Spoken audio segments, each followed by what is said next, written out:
Ce soir, Erwan, gros plan sur une jeune marque de vêtements qui fabrique des t-shirts et des pulls engagés. Oui, une marque de vêtements qui nous permet de porter nos combats environnementaux sur le dos. Vous l'avez compris, c'est des t-shirts, des polos, des sweats, des pulls. Des sweats, des pulls engagés. On voit tout de suite avec notre invitée. Bonsoir Christelle Merter. Bonsoir. Vous êtes la fondatrice de la Gentle Factory, une marque de vêtements donc durable, de fabrication française que vous avez créée. D'abord parce que le textile, c'est une industrie qui vous parle. Vous êtes ingénieur textile de formation. Oui, je suis ingénieur textile de l'ANSET.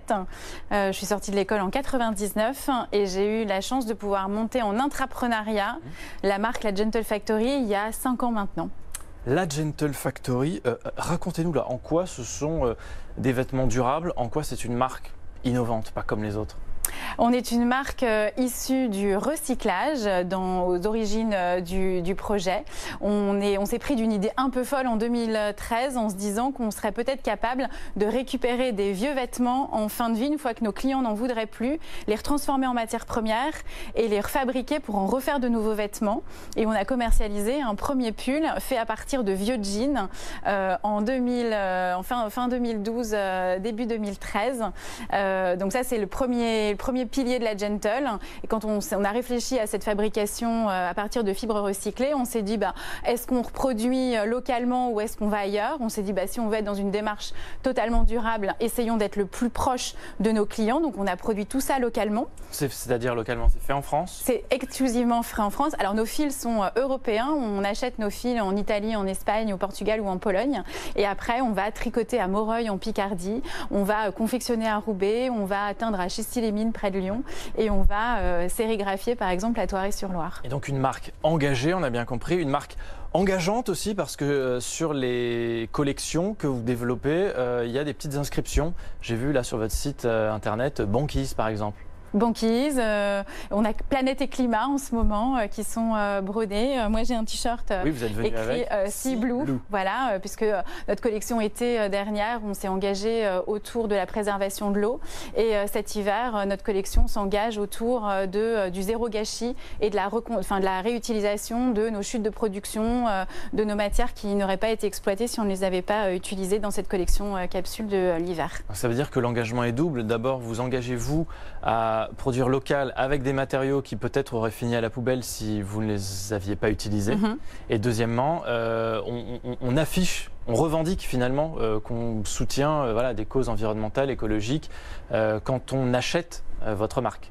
On revendique en douceur, puisqu'on n'est pas une marque militantiste. Ouais. En fait, on appartient à une communauté de consommateurs qui effectivement pense qu'une autre mode est possible, une mode où on va essayer de consommer local, de favoriser l'économie française et de préserver la planète et de préserver la planète pour les hommes qui y vivent. On parle d'upcycling, là on est en plein dedans en fait. On est exactement en plein dedans et on est tellement en plein dedans que en fait on avait des chutes de production, on ne savait pas très bien quoi en faire. On a fait une collab avec une marque qui n'est pas très loin de chez nous dans les Hauts-de-France, qui s'appelle Fier comme un pan, et on a upcyclé nos chutes de production pour en refaire un t-shirt qui est totalement réalisable par nos clients, et donc du coup ils achètent un kit qui est prêt à monter et nos clients ont la possibilité de choisir la couleur de leur col, de leur poche et de refaire un nouveau t-shirt qui leur correspond tout à fait. On personnalise. Oui. Christelle Merter, je pense que 9 entreprises sur 10, même plus, qui viennent sur BFM Business, ont envie de s'internationaliser.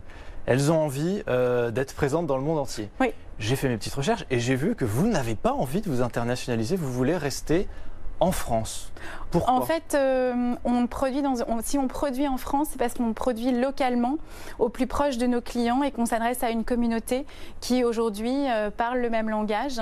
Et si on voulait s'internationaliser, du coup, on serait plus tout à fait en cohérence avec notre ADN de réduire au maximum notre empreinte sur l'environnement. On ne s'interdit pas demain de partir à l'international, mais ça veut dire qu'il faudra adresser le sujet d'une façon très particulière. Le but n'est pas, si on a voulu réduire le transport et de ne pas utiliser l'avion par exemple, ce serait un non-sens de repartir vendre nos produits et de les livrer en avion ailleurs. Donc ça veut dire qu'il faudrait vraiment réfléchir à la solution. Aujourd'hui, on n'y est pas du tout. On l'a pas encore. Non. L'objectif, si on devait résumer, faire prendre conscience aux consommateurs de l'importance du recyclage, de lutter contre le gaspillage. consommer moins mais mieux. Ouais, Clairement, oui, non mais vraiment, en fait, on n'est pas là pour vendre et on n'est pas là pour faire de la progression sur de la progression à la Gentle Factory.